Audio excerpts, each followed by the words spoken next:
Hello from New York City. This is The Rundown, entertainment on the run. I'm Nadia, Neophytou. This week's episode, I thought I would share some movie-themed rundowns that I've done in the past and sit-downs. So let's go.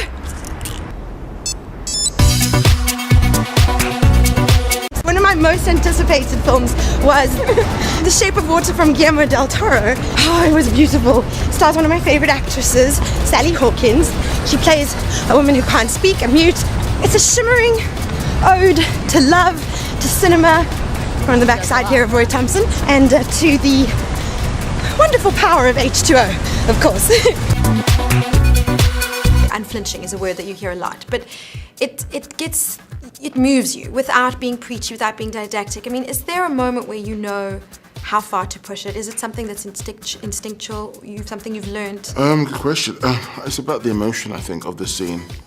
The context and the emotion of the scene and how far you can actually bend and without sort of breaking it. It's a ballet in a way, in order to sort of just how one can actually balance.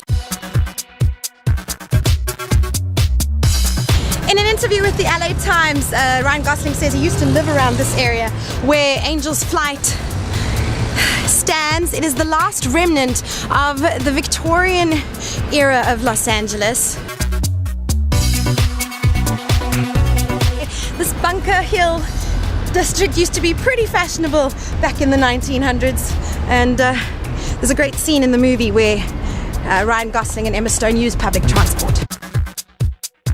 Patricia, this is a story about one boy growing up, but it's also about his mother and how she grows up, about how adults grow up. I felt I've been a mom.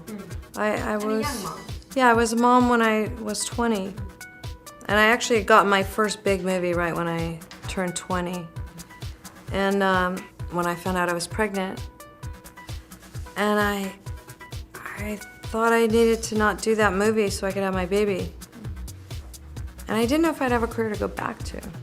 So I built my career while I was raising my son, and we were poor, and I was trying to buy diapers, and also didn't know if I could buy food at the same time.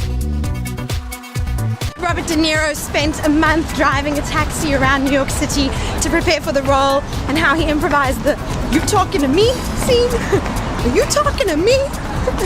And practice my American.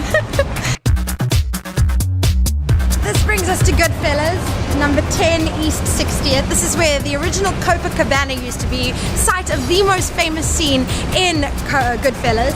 And that is the entrance, I think.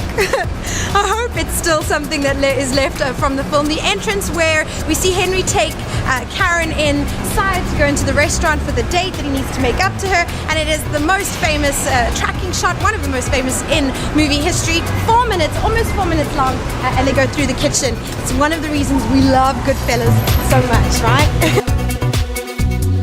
You're very selective when it comes to your movie roles. What is it about a film that makes you go, I'm gonna do this? I am very selective. I mean, so selective that I didn't make a film for 5 or 6 years, I guess. But I couldn't say no. The role was incredible. I thought there was a real opportunity here to do something special.